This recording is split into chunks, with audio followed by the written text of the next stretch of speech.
Di kesempatan pagi hari ini kita akan belajar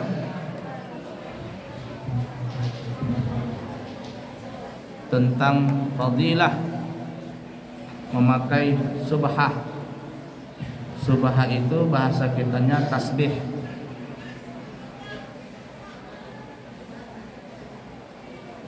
Terutama bagi bapak ibu yang sudah umurnya tua, maka dianjurkan untuk memegang tasbih,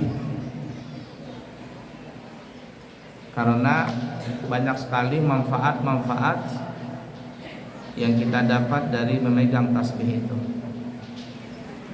Apalagi tasbih itu digunakan untuk berzikir.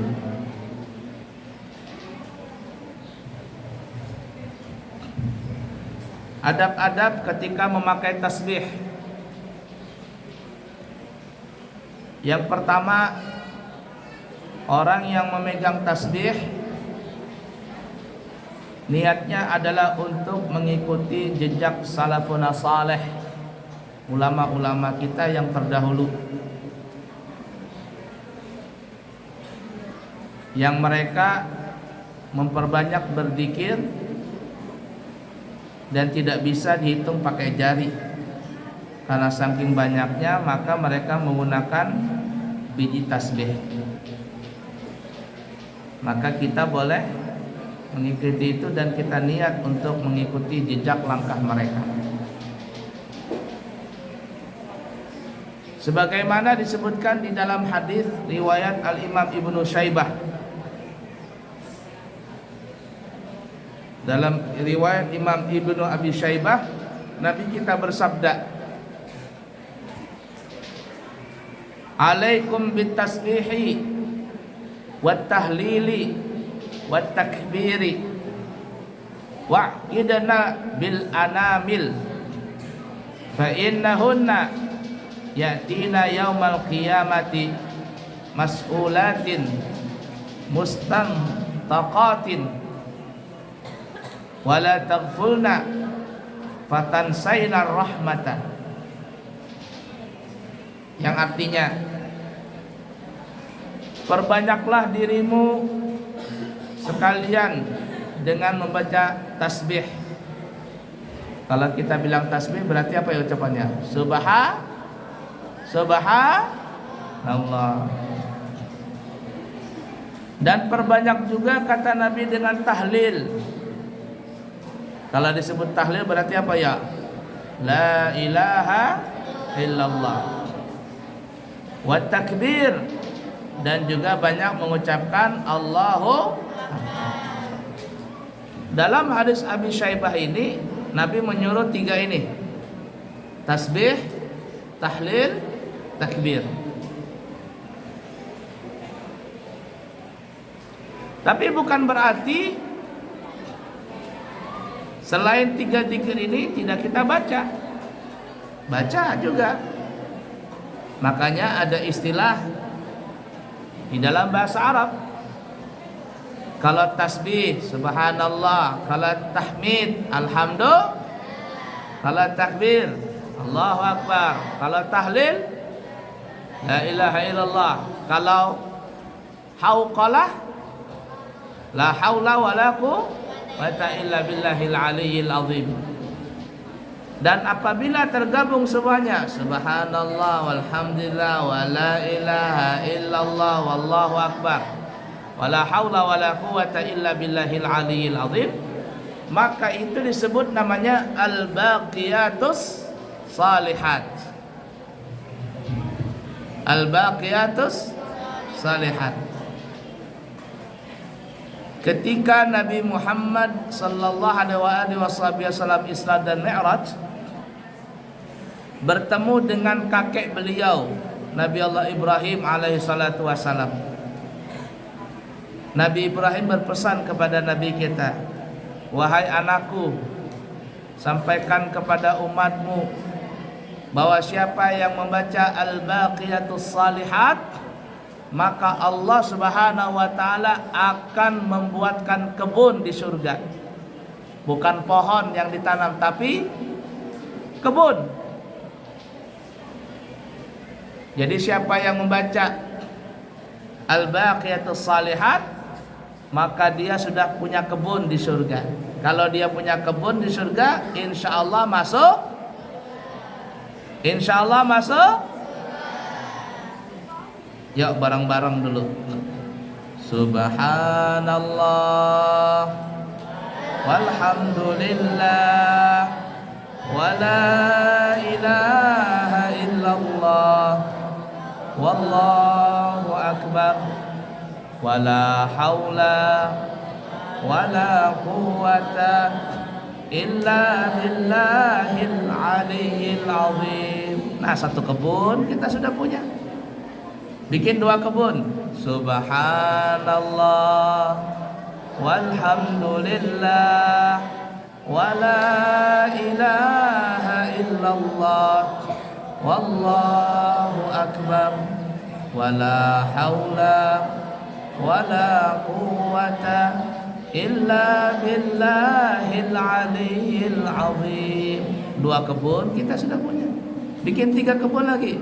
Subhanallah walhamdulillah wala ilaha illallah wallahu akbar wala haula wala quwwata illa billahil aliyyil azim. 3 kebun kita sudah punya. Kita kembali ke hadis tadi. Kata Nabi,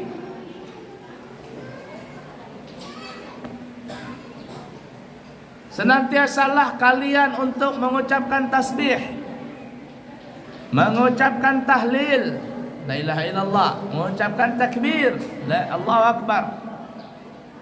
Wa'idna bil anamil, dan hitunglah dengan jari-jari kalian. Dengan jari. Ini kalau sedikit, kalau banyak pakai tasbih. Kenapa? Karena sesungguhnya jari-jari tersebut yang kalian gunakan untuk zikir nih akan datang pada hari kiamat untuk ditanya dan menjawab, alias jari-jari yang kita gunakan untuk zikir ini dia akan menjadi saksi buat kita di hari kiamat. Dan janganlah kalian lalai, alias jangan tidak berzikir, terutama selesai sholat. Zikir, jangan bicara, jangan mainan, jangan ngobrol, jangan tidur. Zikir.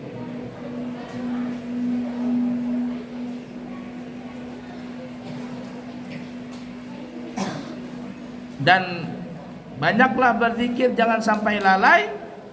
Niscaya kalian kalau lalai, kalian akan lupa dari rahmatnya Allah.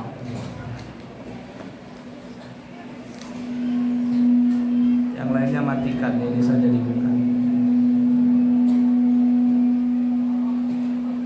La ilaha illallah.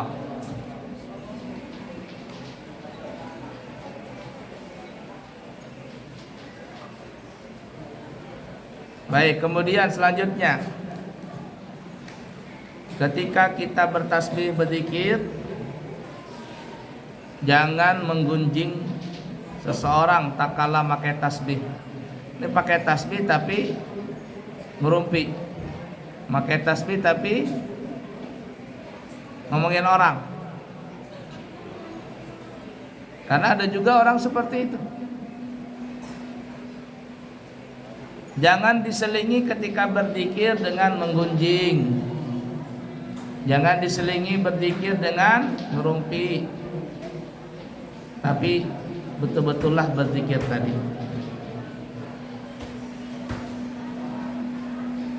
Yang ketiga, ketika kita berzikir pakai tasbih nih, maka jangan menggunakan tasbih tadi pada saat hadir di majelis taklim. Ini kayak hadir majelis talim ini. Orang dengarkan pengajian, jangan mengatik tasbih, itu tidak ada adab. Apalagi ngobrol. Ya, apalagi jadi dengarkan. Kalau majelis talim, jangankan ngobrol, berzikir saja tidak boleh. Dengarkan. Tapi dengarkanlah ilmu yang disampaikan di pengajian itu. Kenapa? Karena orang yang menuntut ilmu nih, walau sa'atan, walaupun hanya sebentar, itu lebih baik daripada orang yang salat 1000 rakaat.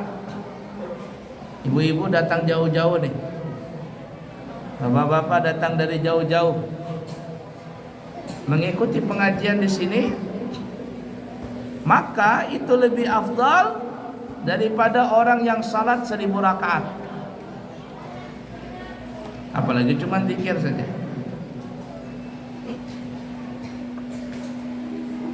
Ingatin, jadi kalau waktu majelis jangan mengatik tasbih.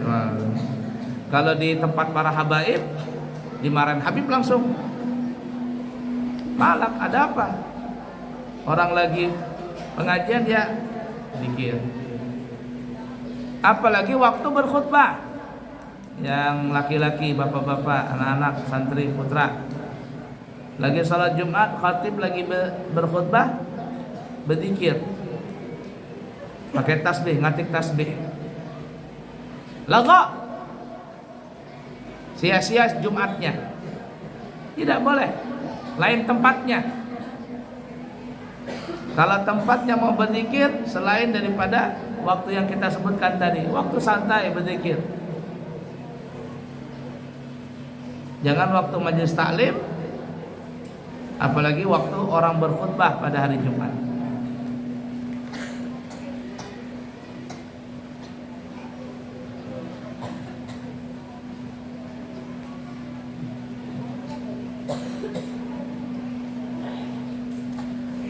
Kemudian kalau bapak ibu memakai tasbih, pakai tasbih nih ya, maka carilah tasbih yang terbuat bukan dari najis, bukan yang terbuat dari najis. Nah, di antara kita orang bikin tasbih itu dari kayu, ada kayu yang biasa sampai kayu gahru, ada kayu apa namanya? Kukah, kayu kukah, kayu gahru ada juga supaya harum, kayu cendana boleh, atau ada tasbih yang terbuat dari batu ada juga. Jangan memakai tasbih yang bendanya terbuat dari najis, seperti umpamanya tulang bangkai. Tulang bangkai nggak boleh dijadikan tasbih.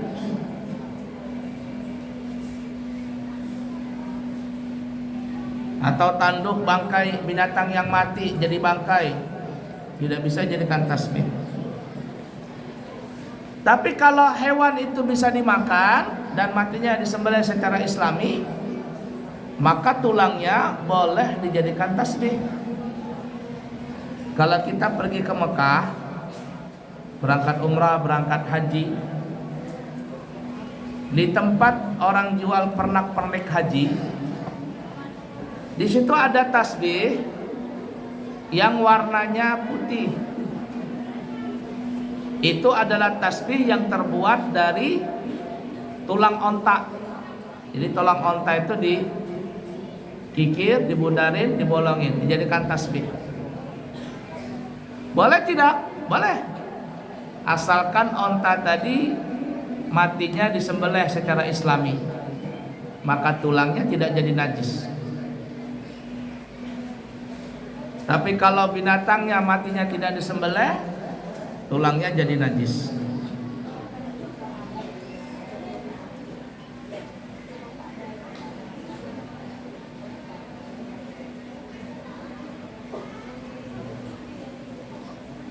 Selanjutnya perhatikan ini. Kalau memakai tasbih, jangan tasbih yang terlalu besar bijinya tuh, nah jangan, apalagi di depan umum, nah kayak biji kelereng, tepak tepak tepak, nggak wajar. Nanti kalau keganalan, kebesaran, mirip kayak biksu lagi. Tahu biksu? Solid template. Jadi yang wajar-wajar saja.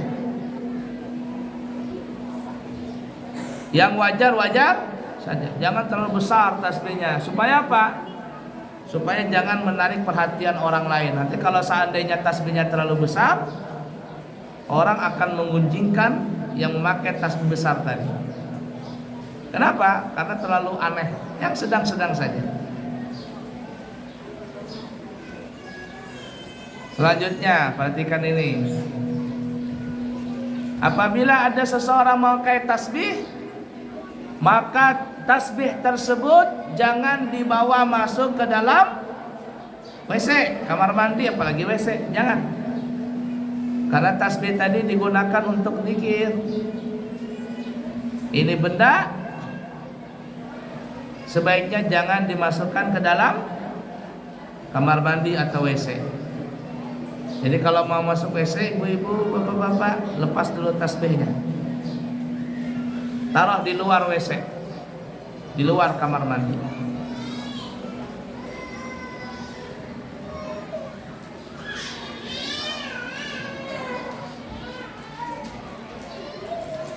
Kemudian selanjutnya, kalau kita bertasbih, berzikir dengan tasbih tadi, dengan subhan, maka kita niat dalam hati.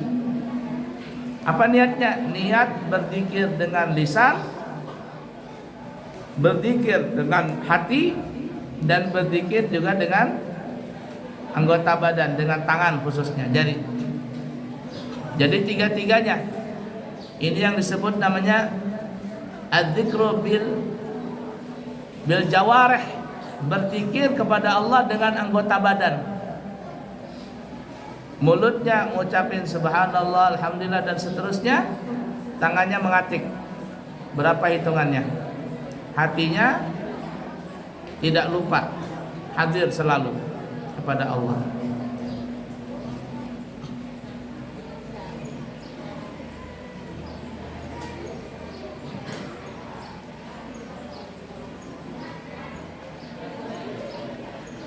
Disebutkan di dalam sejarah bahwa ada beberapa para sahabat yang mereka itu berzikir menggunakan biji tasbih. Pertama, istri Nabi kita Muhammad sallallahu alaihi wasallam yang bernama Siti Safiyah. Safiyah. Beliau memiliki 4.000 biji kurma. Jadi 4.000 biji kurma ditaruh di satu tempat. Kalau orang Bahari namanya kadut, tahu kadut? Semacam kantong begitu. Lalu beliau berzikir dengan biji kurma tadi. Subhanallah, satu kurma dipindahkan. Alhamdulillah, 2 biji kurma dipindahkan, dan seterusnya. Kemudian begitu juga Sayyidina Abu Hurairah, Abdurrahman bin Sakhar. Beliau memiliki tasbih yang berjumlah sebanyak 1.000 biji. 1.000 biji tasbih. Dan dikatakan bahwa Abu Hurairah ini tidak tidur malam kecuali setelah berzikir sebanyak 12.000 putaran. 12.000 kali maksudnya, 12.000 zikir. Berarti kalau 12.000 putaran tasbihnya berapa? 12 kali. Karena beliau mempunyai 12 biji tasbih.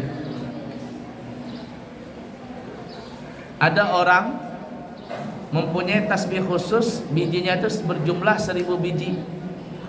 Itu biasanya dikeluarkan pada malam nisfu Sya'ban.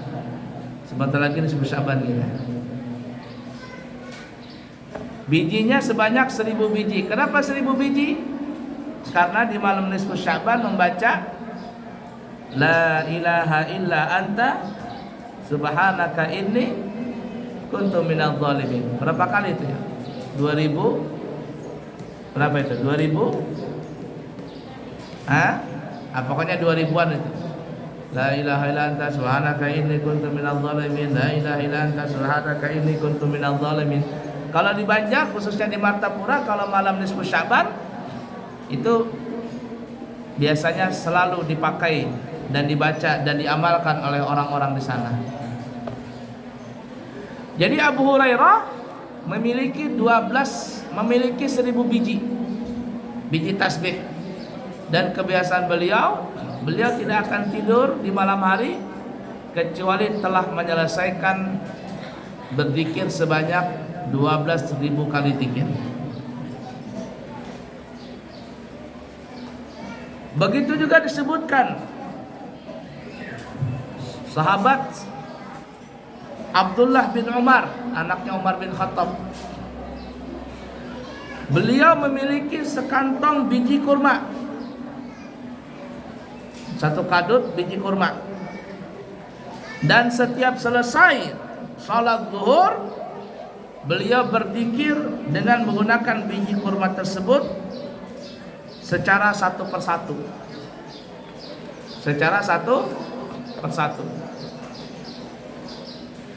Nah, jadi sahabat itu sudah punya tasbih. Tapi mungkin zaman dulu itu nggak ada alat untuk membolongi biji tersebut. Jadi tidak ada yang kayak tasbih kita nih berputar. Cuman mereka bijinya satu-satu. Nah, alhamdulillah di zaman kita ini ada alat untuk membolongi batu, ada alat untuk membolongi kayu, bahkan bendanya kecil. Lalu diikat pakai tali, dijadikanlah tasbih yang kita lihat sampai sekarang ini.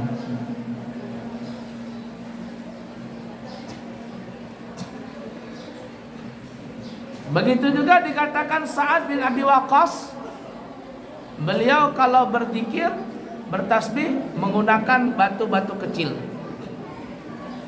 Kecil.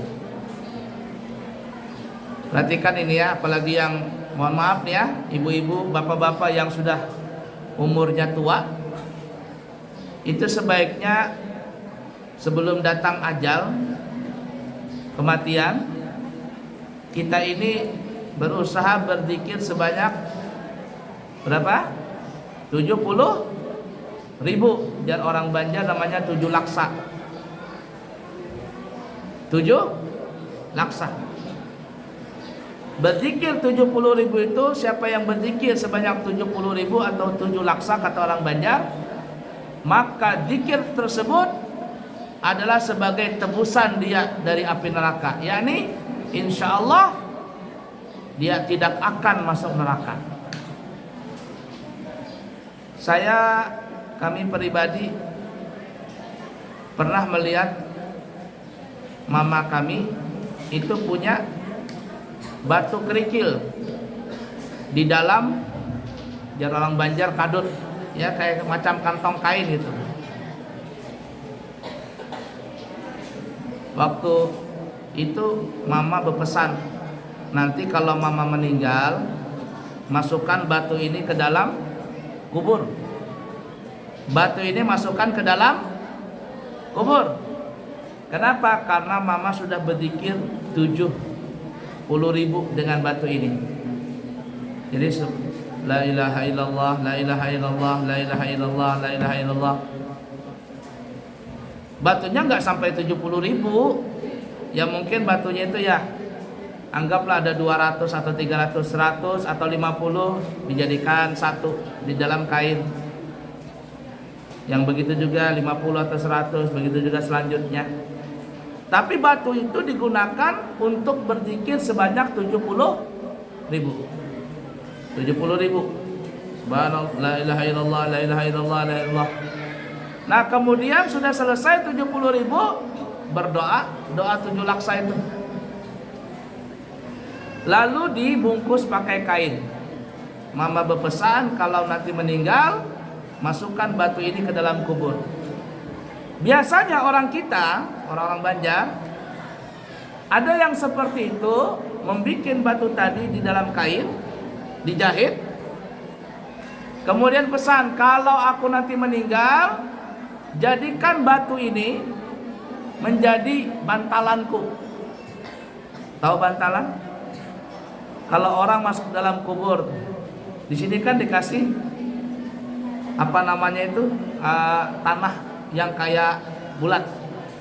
Kalau kekanakan Balikpapan bahari namanya lepoan. Lepoan namanya. Abu ya masih kecil itu namanya lepoan. Jadi tanah liat dibikin bundar sebesar ini. Untuk apa? Ditaruh di kepala, di pinggang, di paha, di kaki. Supaya apa? Supaya mayat itu tidak terbalik. Karena kan kalau mayat itu masuk dalam kubur, mesti dihadapkan ke arah kiblat. Nah gantiannya, ada orang pesan, itu jangan pakai tanah itu, gunakan batu kerikil ini yang sudah dijahit tadi. Ya kalau kita 70.000 ya bikinlah satu kadut ini umpama 50 biji kerikil. Tapi beli ya, jangan punya orang diambil. Kerikil di depan rumah orang diambilin, jangan. Beli sendiri. Beli sendiri pakai duit yang betul-betul halal. Pakai duit yang betul-betul halal, jangan duit hasil riba, korupsi, menipu orang, jangan. Belikan batu kerikil tadi umpama 300 biji kah atau berapa. Tasbih sebanyak 70.000. La ilaha illallah, la ilaha illallah, la ilaha. Nanti kalau sudah selesai 70.000 dibikin di dalam kain. Kita pesan wasiat sama anak kita dan sampai yang siapalah keluarga kita. Kalau kita meninggal duluan, jadikan batu ini sebagai bantalan kita supaya di dalam kubur jasad kita itu tidak terbalik. Dan batu ini yang kita sebutkan tadi dalam hadis tadi, dia datang pada hari kiamat untuk menjadi saksi kebaikan kita yang pernah kita lakukan. Bisa dipaham Bapak Ibu? Bahkan orang bahari itu bukan hanya batu, kain kapan sudah bersiap. Kain kapan sudah bersiap. Apa namanya, tiang ulin, apa namanya? Ya ulin ya, nisan sudah bersiap. Papan sudah bersiap. Bahkan yang lebih hebat, kuburan sudah bersiap. Di Banjarmasin kan orang berjual alkah. Ini jamaah tuh berapa kali sudah bertanya, Abuya adakah membuat alkah di pesantren? Ada, cuman waktunya belum sampai lagi. Karena kita masih banyak mengerjakan bangunan yang lain. Soalnya kita bikin alkah di sini. Jadi ada pekuburan muslimin.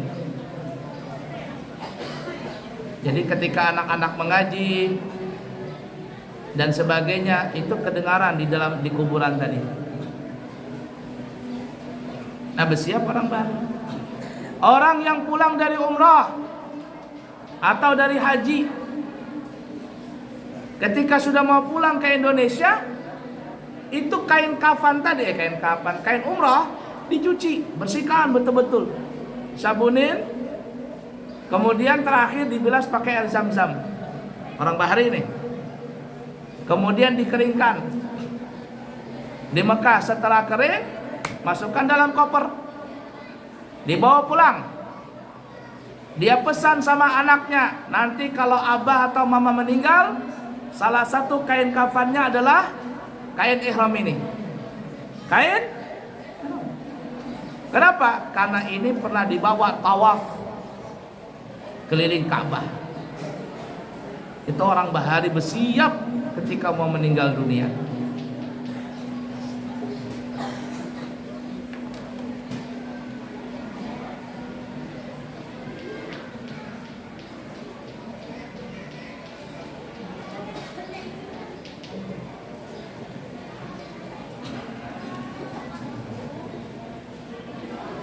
disebutkan dari perkataan Habib Abu Bakar bin Abdullah Al-Attas. Perhatikan ini ya, ini bapak-bapak, ibu-ibu yang suka minum kopi nih. Habib Abu Bakar bin Abdullah Al-Attas, beliau mengatakan, kana asy-syaikhu al-Maghribiyyu katsiral ijtima'i bin Nabi sallallahu alaihi wasallam. Thumma data yaumin ijtama'a bin Nabi sallallahu alaihi wasallam yaqadatan. Faqala lahu an-nabiy sallallahu alaihi wasallam, ba'ufidaka bi thalathi khisalin. Ba'ufidaka bi thalathi khisalin. Qala hiya li khasatun am lin nasi ammatun. Faqala lahu lin nasi ammatun. Al-ula idza hamalta subhata litasbihin tu'addu musabbaha sabbahta biha am lam tusabbih. Wa tsaniyah annal qahwata madama ta'muha fi fika tastaghfiru laka al malaikatu. Wa tsalitsatu julusuka inda waliyyin min awliyaillahi ta'ala hayyin aw maitin walau kahalbi syatin aw kasajjin baydatin khairun laka min an ta'budallaha fi zawayal ardi kulliha aw ila an taqatta'a a'dha'uka iraban. Perhatikan ini faedah nih. Al-Habib Abu Bakar bin Abdullah Al-Attas, beliau berkata, Asy-Syaikh Hasan Al-Maghribi, seorang ulama besar, Asy-Syaikh Hasan Al-Maghribi, beliau itu sering sekali berjumpa dengan Nabi di dalam tidurnya, sedang mimpi Nabi. Sering sekali berjumpa Nabi di dalam tidurnya. Siapa tadi? Syekh Hasan Maghribi. Siapa? Syekh Hasan Al-Maghribi. Sering tidur dan bertemu dengan Nabi. Suatu ketika, kata Habib Abu Bakar bin Abdullah, ini Syekh Hasan Al-Maghribi bertemu dengan Nabi dalam keadaan bangun, dalam keadaan terjaga, ketemu dengan Nabi. Nah itu kalau orang sudah keseringan bertemu dengan Nabi dalam tidurnya, kalau tidur mimpi Nabi, tidur mimpi Nabi, suatu saat dia akan bertemu dengan Nabi yaqadzatan, dalam keadaan jaga, dalam keadaan tidak tidur. Kalau sudah orang itu bisa bertemu dengan Nabi dalam keadaan jaga, itu sudah dipastikan wali min auliya Allah itu orang. Karena kata ulama, orang yang bisa mimpi dengan Nabi, apalagi sampai bisa bertemu dengan Nabi dalam keadaan nyata, itu orang sudah menembus ribuan hijab, ribuan dinding, sampai dia bisa bertemu dengan Nabi Muhammad sallallahu alaihi wasallam. Mudah-mudahan kita semuanya bisa bertemu dengan Nabi, baik dalam keadaan tidur, dan mudah-mudahan lebih-lebih dalam keadaan jaga. Amin ya rabbal alamin. Dengarkan ini. Nabi kita Muhammad sallallahu alaihi wasallam berkata kepada Asy-Syaikh Hasan Al-Maghribi,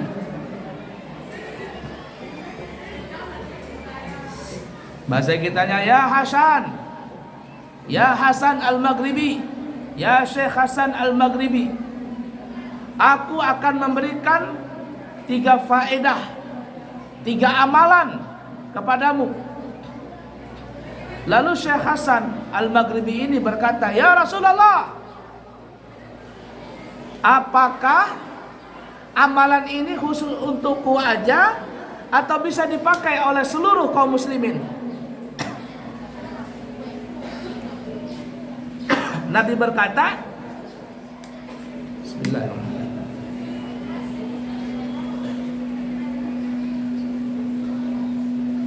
Ya Syekh Hasan Al-Maghribi, ini amalan bisa dipakai olehmu dan kepada seluruh kaum muslimin.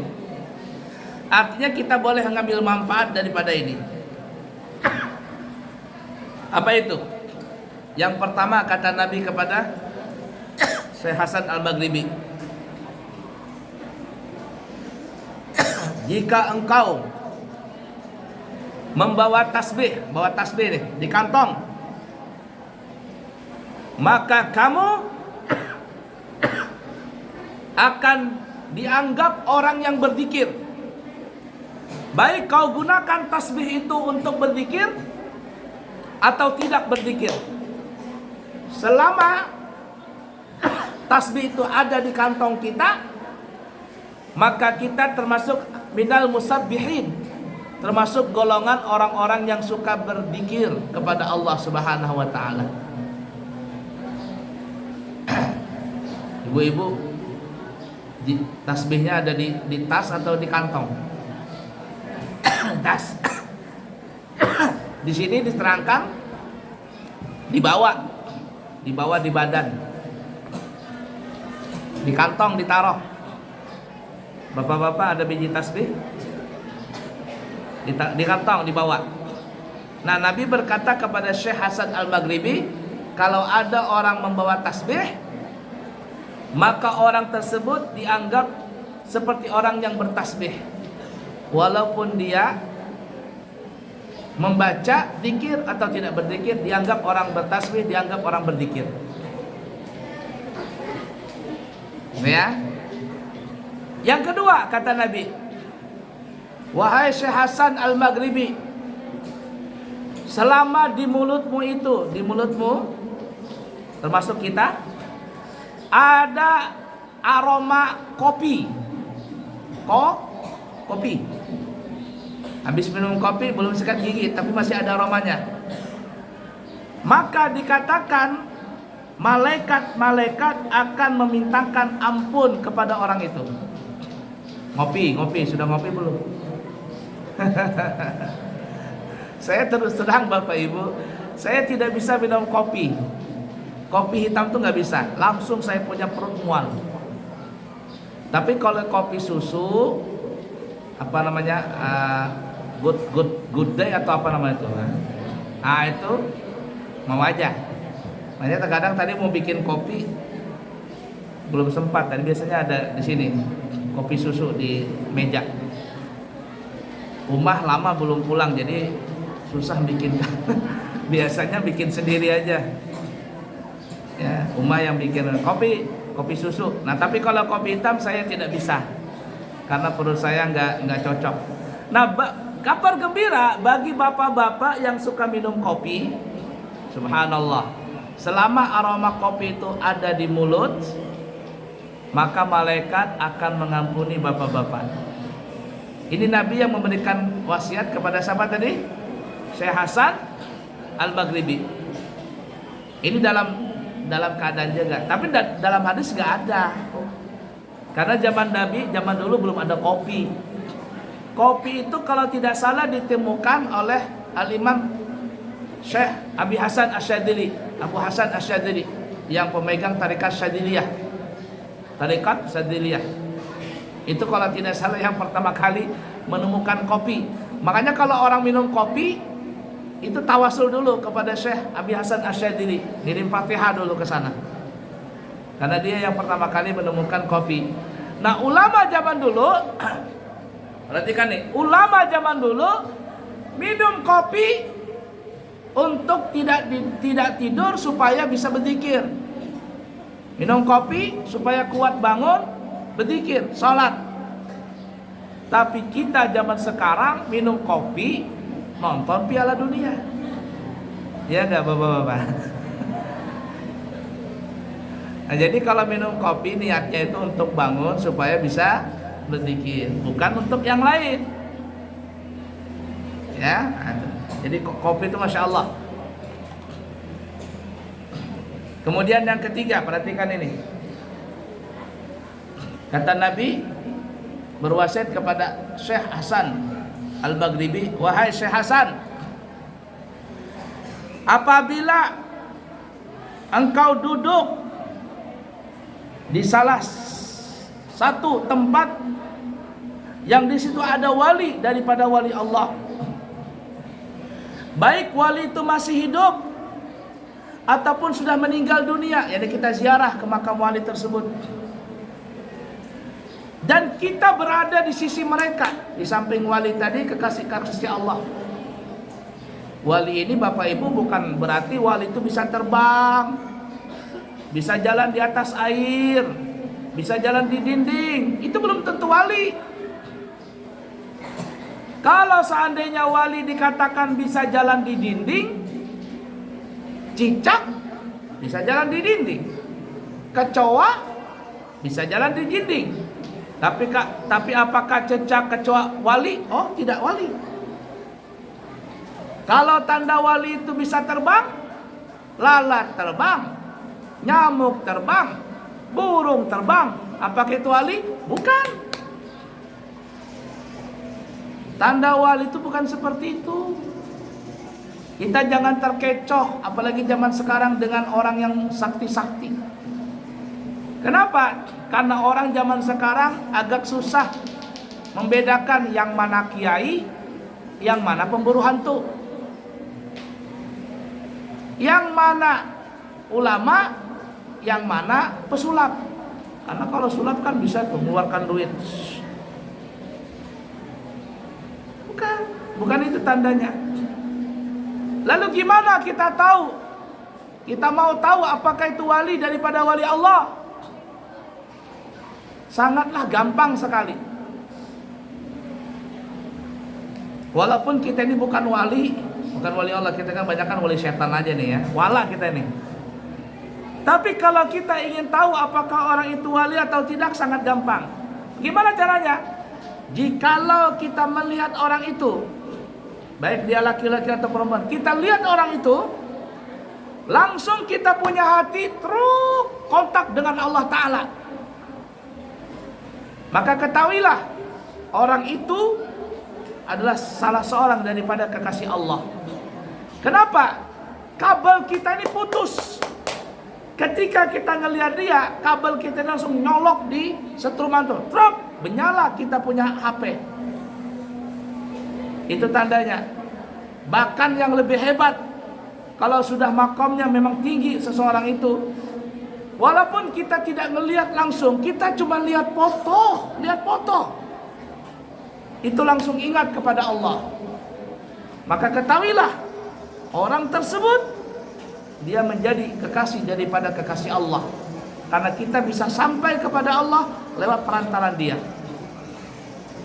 Namun sebaliknya, kalau kita ngelihat seseorang, pikiran kita kacau, ngelihat orang itu, pikiran kita ingin berbuat jahat, ingin berbuat maksiat, maka ketahuilah orang itu juga wali, tapi wali syaitan, alias bahasa Banjarnya wala. Nah, kita kembali. Jadi kata Nabi kepada Syekh Hasan Al-Maghribi, apabila engkau duduk bersama orang wali kekasih Allah, baik si wali itu masih hidup ataupun sudah mati, walaupun kau bersama mereka hanya sebentar. Disebutkan dalam tadi ini riwayat tadi apa ya?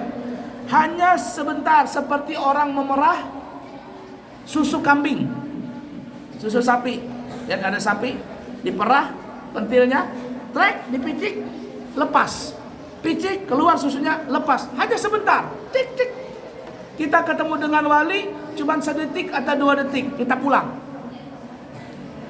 Atau kata Nabi, kasajji baydatin, seperti orang memecah telur. Orang memecah telur bisa 2 tangan atau bisa sebiji. Truk, sebentar sekali bertemu dengan wali itu. Apa faedahnya? Maka dikatakan faedahnya itu lebih baik engkau daripada beribadah di seluruh penjuru dunia ini. Situ salat, situ bidah, dan lebih baik kita duduk dengan wali walaupun sebentar. Itu lebih baik daripada kita zikir sendirian semalaman suntuk. Setiap tempat di dunia kita dudukin. Maka lebih baik kata Nabi kita berkumpul dengan kekasih-kekasih Allah tadi. Nah, oleh karena itu bawa tasbih di kantong. Kalau yang suka minum kopi, kabar gembira, malaikat selalu mengampuninya, tak ampunkan. Dan sering-seringlah berjumpa dengan kekasih-kekasih Allah. Bagaimana tandanya wali Allah tadi? Kalau kita bertemu dengan orang itu, langsung hati kita ingat kepada Allah, ingat dosa, ingat mati dan sebagainya, maka dekati orang itu. Walaupun kita gak kenal, kita dekati orang itu, karena orang itulah yang dinamakan wali min auliya Allah. Wallahu a'lam bishawab. Kiranya cukup sekian. Insyaallah kita akan sambung di kesempatan yang akan datang.